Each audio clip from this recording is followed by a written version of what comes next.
Mengenal yang punya nama melalui sebuah nama yang telah ditetapkan. Asma berupa wujud daripada zat. Berbeda dengan kita mengenali Asmaul Husna, yaitu disifatkan kepada nama-nama lain. Tetapi kalau asmanya Allah adalah namanya sendiri, disebut dengan qudrat izzat. Dalam pengenalan ini, tidaklah kita mengatakan sebuah itu Tuhan kalau kita belum tahu sejauh mana qudrat yang ada di dalam huruf yang 4 tadi, di dalam hijaiyah alif lam lam ha terhadap sebuah ketuhanan. Wajib kita mengenal lebih dalam lagi tingkatan-tingkatan yang ada, aras-aras yang duduk di dalam huruf yang 4 tadi, sehingga dia bermaujud sebagai Rabbil Alamin, atau dikatakan sifat aftar bagi Allah, yaitu sifat dohirnya. Dohirnya Allah dalam Rabbul Alamin, batinnya Allah dalam Ilahin Nas. Ini ada keterpisahan antara aftar dengan ba'dal. Aftar adalah alif yang didohirkan, berwujud daripada dohir manusia. Sementara ba'dal adalah sifat batin lenyap dalam bismillah, diwujudkan kepada rohaninya dalam bentuk asma dan ismi. Asma adalah gejolak dalam bismillah ala basmalah, merupa adalah hulu jasad. Sementara ismi adalah bersifat naluri atau nurani bagi diri manusia, itu dikatakan pada sifat hayyan. Ini tidak boleh diamalkan oleh hal-hal yang bersifat dohir. Dohir yang ada pada Muhammad adalah wujud daripada sekalian keumatan, tapi dohir yang ada pada Adam bersifat asma adalah qudrat daripada Allah bersemata. Kalau kita kembali mengingat di mana besar atau di mana posisi ketuhanan di dalam nama tadi, sehingga terjadinya Rabbil Alamin, Tuhan dari sekalian alam. Seperti apa wujud ketuhanan itu yang ada di dalam asmanya tadi? Seperti apa wujud-wujud kodrat yang terjadi di dalam hijaiyah alif lam lam ha, sehingga menjadi panutan akbudun daripada penyembahan sekalian alam. Pengenalan hal ini kita harus kembali mengingat dasar daripada wujud semua terjadi itu adalah batin Allah yang 4 perkara tadi: napas, tanapas, ampas, dan lupus. Itu adalah wujud daripada sebuah dasar terjadinya semua wujud, yaitu adalah dasar wujudnya Allah, dinamakan batinnya Allah, batin diri. Dalam hal ini, kalau kita ingat kembali sifat tajalli daripada Allah kepada alam, tidak lepas daripada sifat kodrat alam yang berkodrat nur dan zat. Nur adalah sifat hayat bagi Allah pada alam, dan zat adalah sifat kodrat bagi Allah pada alam. Berbicara kita kembali melihat kepada sisi alam, di mana ketuhanannya di dalam nama tersebut, maka dalam hal ini kita harus mengenal kembali apa saja yang wujud, yang mawujud di dalam asmanya. Dari 4 hijaiyah tadi kita harus ingat kembali dasar utama. Ibarat sebuah kodrat akan mawujud berupa sebuah wujud di dalam alam ini, tentunya kita ingat kembali kepada kodrat awal, atau disebut dengan jauhar awal, ya, disebut dengan jauhar awal. Jauhar awal ini adalah diri batinnya Muhammad, disebut Ahmad. Ini jauhar awal.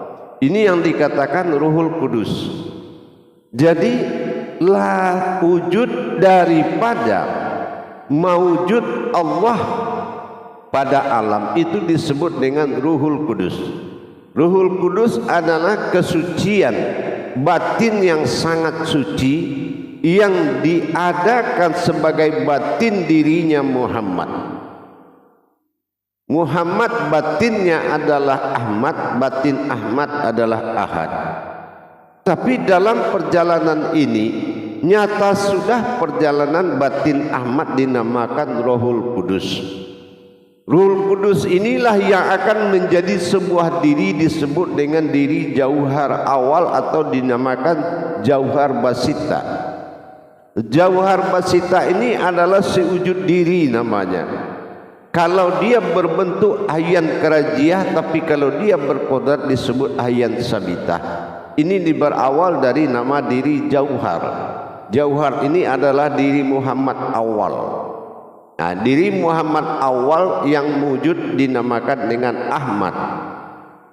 Setelah alam ini terbuka dengan adanya terbentuk Nur Muhammad tadi, dengan memujinya Nur kepada Allah, disebutlah dia dengan ujutan adalah sebutan dengan Nur Muhammad, dan Nur ini memuji beribu-ribu tahun tentang wujudnya Allah, tentang adanya Allah sebagai Tuhan, maka memujilah Nur kepada Tuhan.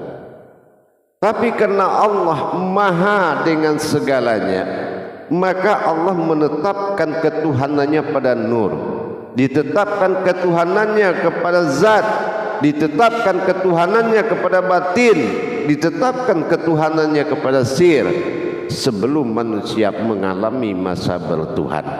Tapi Nur, Zat, batin dan sir telah mengalami masa bertuhan.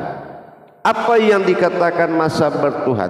4 dari kodrat tersebut telah ditajalikan oleh Allah menjadi kodrat, satu kodrat dinamakan kodrat batin jauhar, yaitu batang tubuhnya Muhammad, yaitu batinnya Muhammad, disebut dengan diri jauhar atau diri Ahmad.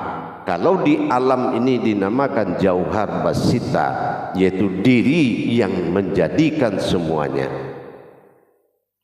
Untuk itu Allah perintahkan kembali sebelum alam ini diduduki oleh Rabbil Alamin, maka dijadikanlah oleh Allah tauhid awal.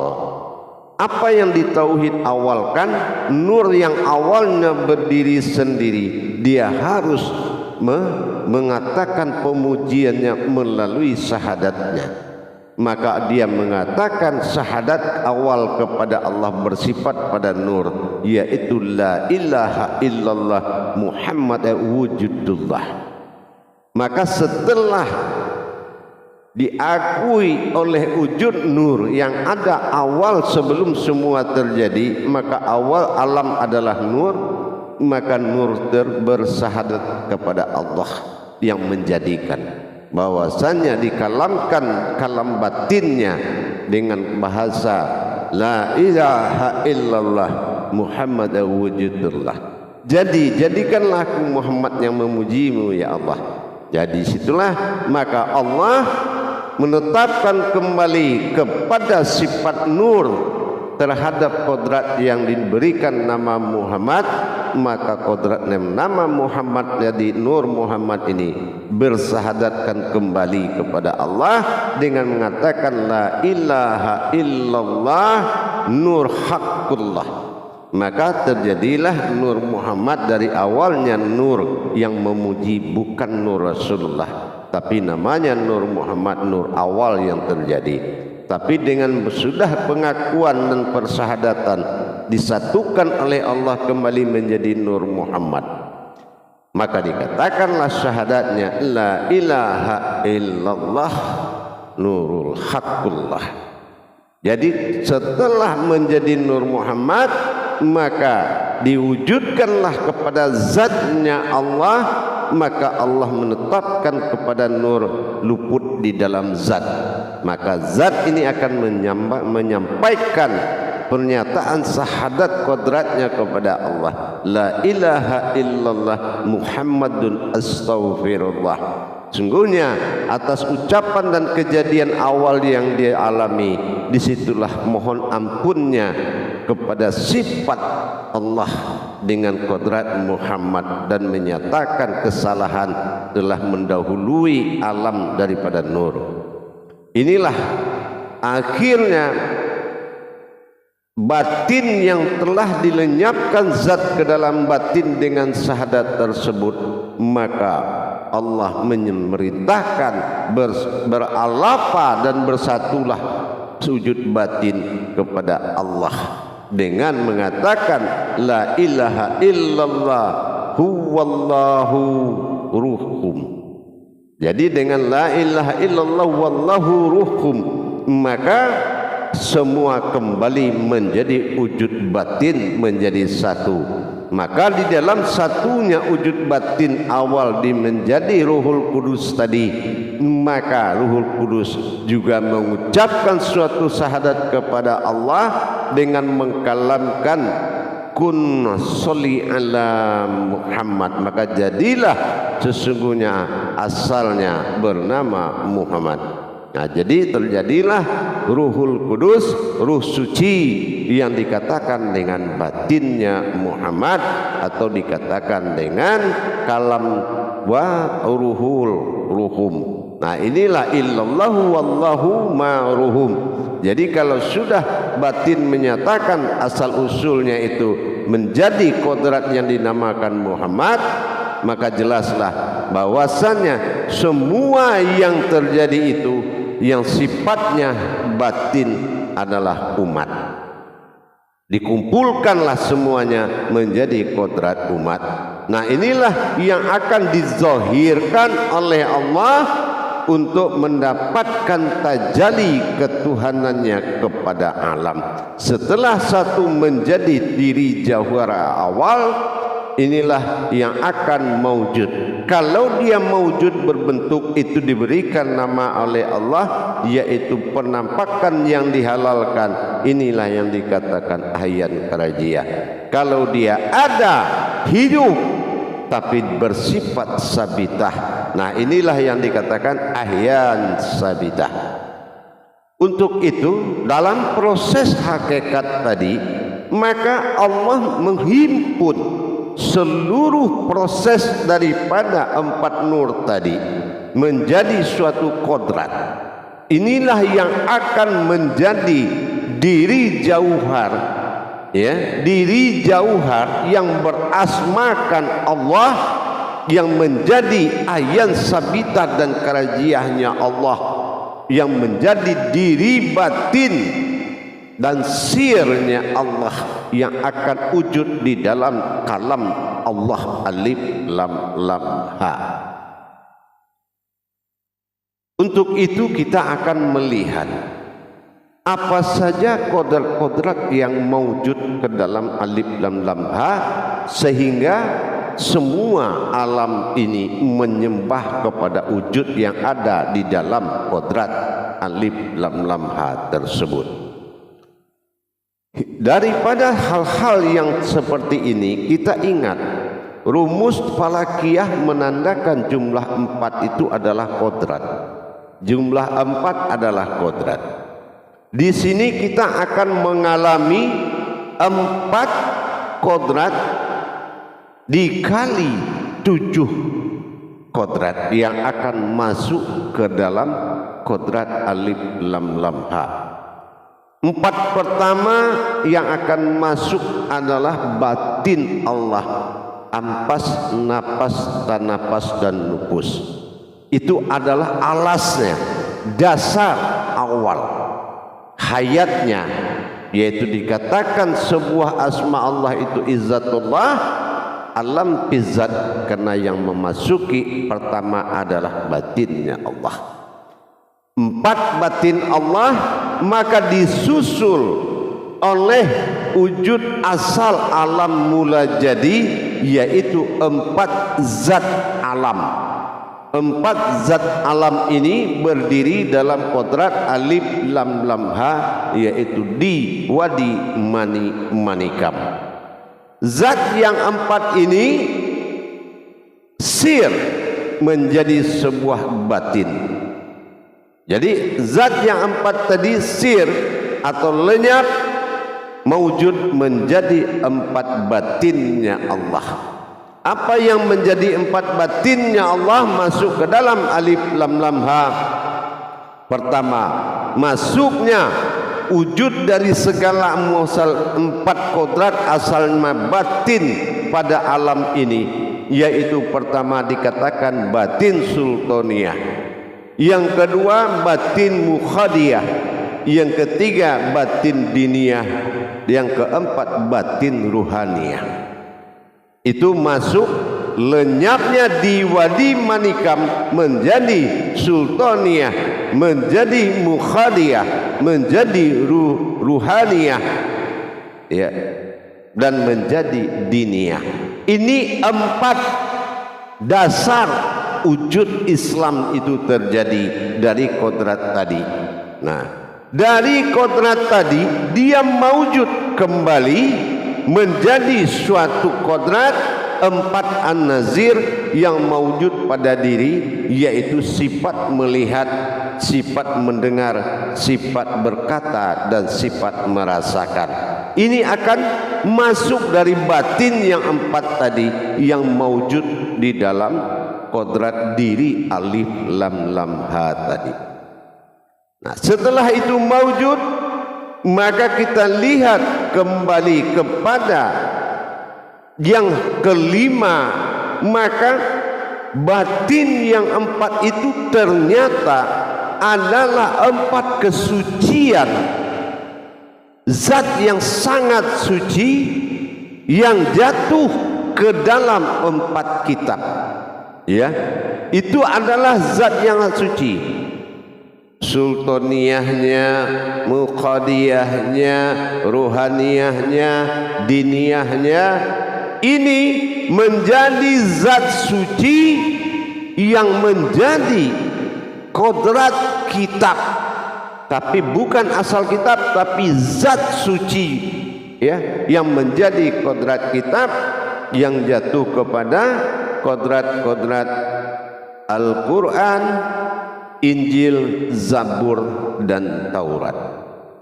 Setelah an-nazir ini, pandangan, penglihatan ini semua menjadi sir batinnya Alkitab. Makanya terjadi empat dari kodrat diri kita ini. Ini namanya an-nazir, di bawah leher ke bawah namanya an-nasyir. Itu beda. Ini rasa iman, di sini yakin, an-nasyir. Iman dengan yakin itu beda.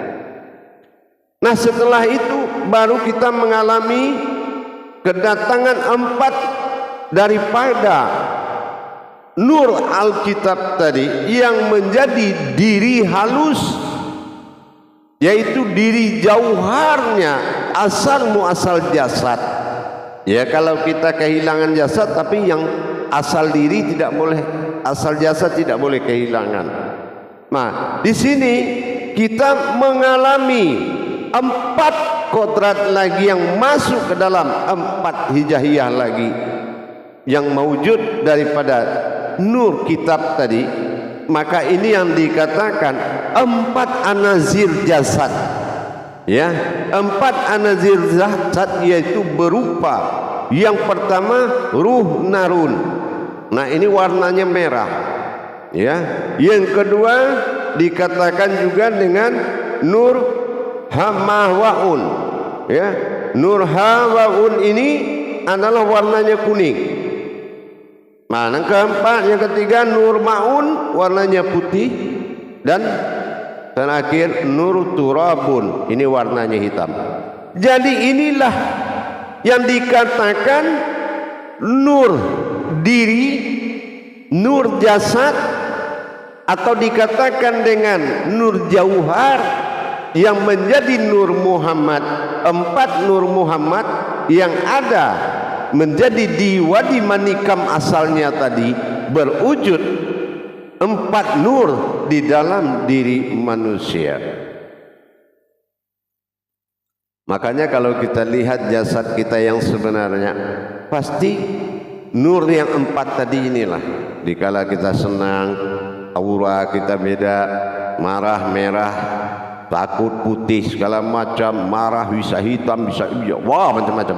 Ini adalah sifat daripada aslinya jasad. Jadi kalau kita menghilangkan jasad dalam ibadah boleh, tapi nur yang 4 itu tidak boleh hilang. Nah itu dinamakan dengan sifat jasad.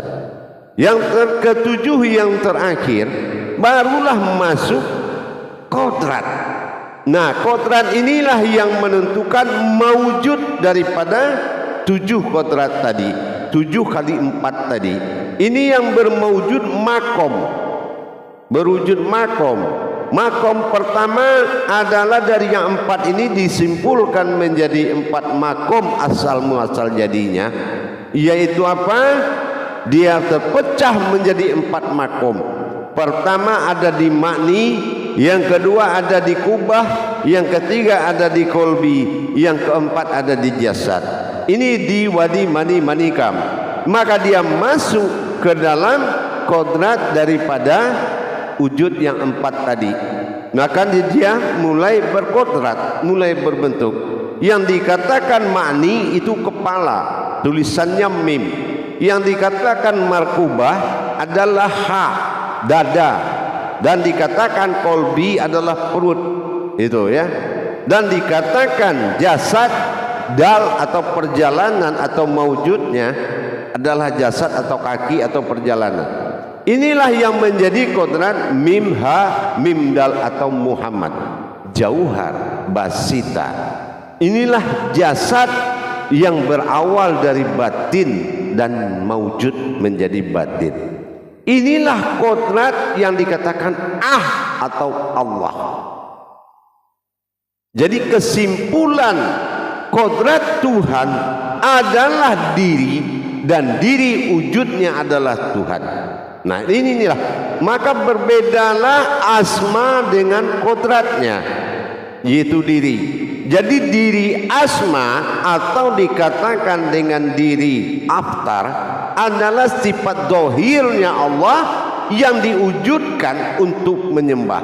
Alif lam mim, aku diwujudkan untuk menyembah, aku dizohirkan untuk menyembah. Jadi dalam hal ini bukanlah kita mengkaji diri, tapi mengkaji dohirnya Allah menjadi diri sifat yang akan bisa menghadap wujud dari Pakdal, diri tersirat. Kalau yang tersurat atau yang dohir ini maju ke dalam diri yang tersirat, luput di dalam wujud, inilah billah.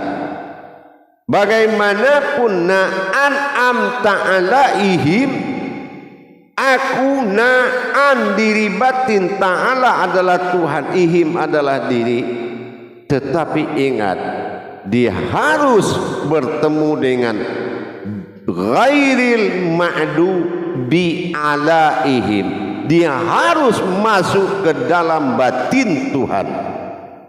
Inilah wujud daripada penyembahan tadi dan wujud dari wasilah menghadap. Jamaah yang dirahmati Allah rahimakumullah, total dari seluruh 4 kali 7 berjumlah 28 kodrat. Maka 28 inilah yang menyatakan jumlah dari huruf hijaiyah Al-Quran di luar alif. Karena alif tersirat menjadikan semuanya. Makanya alif mengeluarkan dari samping kanannya 28 kodrat.